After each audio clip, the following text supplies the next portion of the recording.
Setelah 3 minggu bekerja keras menjaga dan memperbaiki Mir di pelabuhan asal kami di Teluk Banyuwedang, Bali, ini adalah waktunya kami untuk berangkat. Karena cuaca buruk yang kami hadapi saat menuju Jakarta untuk dry dock, dengan terpaksa kami harus kembali ke Bali. Sambil menunggu cuaca membaik, kami membuat rencana baru untuk dry dock. Dan kami memutuskan untuk memilih Bitung, Sulawesi. Kami akan melakukan dry dock lagi di akhir bulan April. Tapi sebelum itu, kami harus keluar Indonesia dulu dan masuk Indonesia lagi untuk keperluan Mir. Untuk keperluan keluar Indonesia, rencana kami akan berlayar menuju Kupang, kota di sudut tenggara Indonesia. Setelah keluar dari Indonesia di Kupang, kami masuk ke Dili, Timur Leste.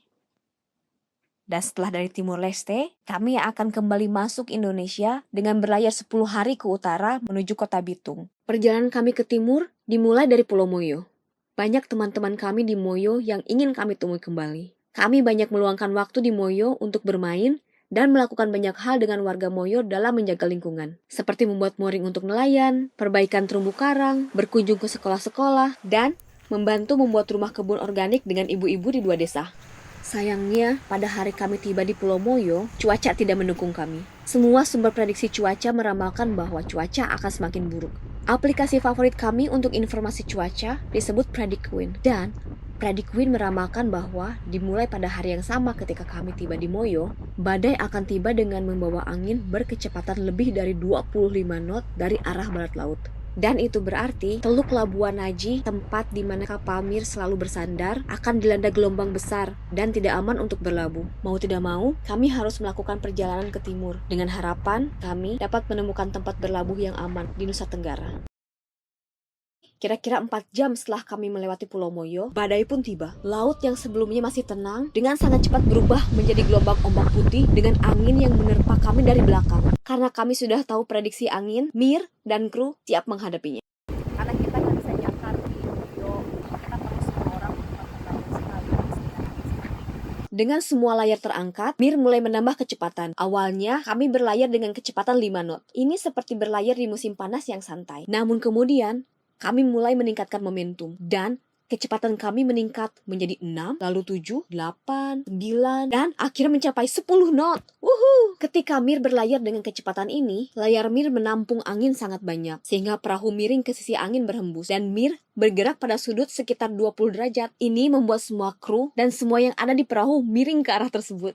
Hidup di kapal menjadi sangat aneh, karena kita selalu terbangun dalam keadaan menurun atau menanjak. Dengan kecepatan 10 knot lebih, Mir semakin menunjukkan kecantikannya.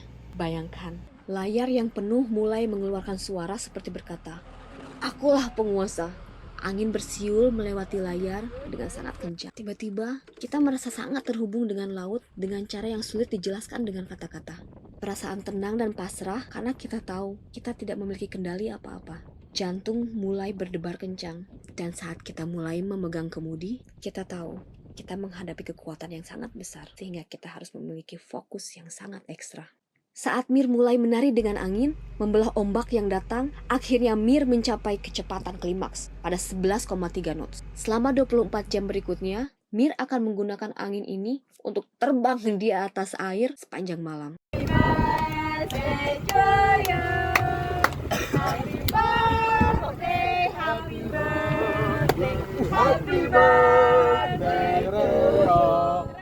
Hari berikutnya, badai semakin membesar. Tinggi ombak mulai mencapai 3-4 meter. Angin juga meningkat dan mencapai kekuatan 32 knot. Sementara itu, kru layar foresail kami mulai terkoyak. Foresail adalah layar depan kami yang paling dapat diandalkan dan membantu dalam cuaca buruk seperti ini. Dan melihat kru mulai pecah, itu berarti kami harus berhati-hati dengan cuaca ini. Ini juga berarti sudah saatnya Mir mencari pelabuhan yang aman untuk berlabuh dan memperbaikinya. Kami telah bersiap menghadapi kemungkinan situasi ini dan mengetahui bahwa tempat berlabuh yang aman hanya berjarak 1 hari pelayaran. Pelabuhannya adalah Teluk Bima, ibu kota Sumbawa. Kami belum pernah ke sana dan kami belum tahu seperti apa teluknya. Tapi kami yakin teluk ini akan menjadi rumah baru kami untuk beberapa waktu ke depan. Ya, kita sekarang lagi ada di Bima. Kita lagi berada di utara Pulau Sumbawa. Kita sebentar lagi akan memasuki channel dan mengarah menuju kota Bima.